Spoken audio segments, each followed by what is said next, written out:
On a moonlit night deep within the Pacific Northwest, the dense forest whispered with the sound of nocturnal creatures.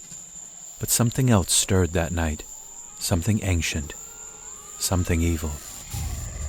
In that same forest, a boy, lost and wary, separated from his people, stumbled terrified through the labyrinth of trees. It would still be a few weeks before Tah-Tah-Kle Ah was set to take off on his vision quest. In Yakima culture, amongst the many tribes, children typically embarked on their initial quest during adolescence between the ages of 12 to 15. Adolescents would embark on solitary journeys into remote areas, spending nights alone in order to encounter a guardian spirit, a pivotal element in the spiritual development of any member of the Yakima Nation. Tah-Tah-Kle Ah's heart trembled with fear, having no parent or guardian spirit to look out for him. He continues to run through the woods until suddenly, the night song of creatures ceased along with his feet and his heart.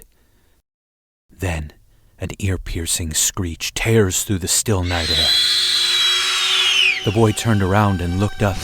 There it was, 3 times his height, towering over him, a massive owl-like creature with eyes that burned like molten gold, wings wider than a man is tall, and a presence that felt wicked and otherworldly. The boy knew this was no guardian spirit. This was the Tah-Tah-Kle Ah. In their tongue, Tah-Tah-Kle Ah roughly translates owl woman monster. They were said to eat almost anything, but they were infamous for consuming even human flesh. But scarier still was their apparent preference for small children, a fact that Tah-Tah-Kle Ah had been warned about as long as he could remember.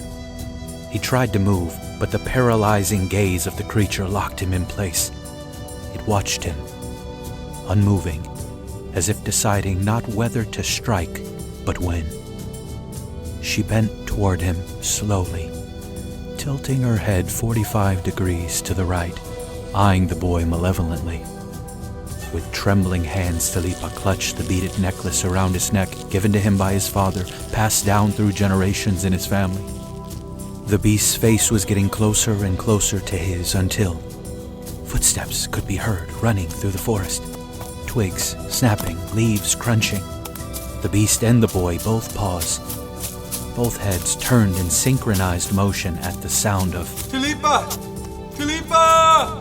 From the shadows, Tah-Tah-Kle Ah's father emerged to see the long-storied Tah-Tah-Kle Ah hovering over his frightened son. They lock eyes.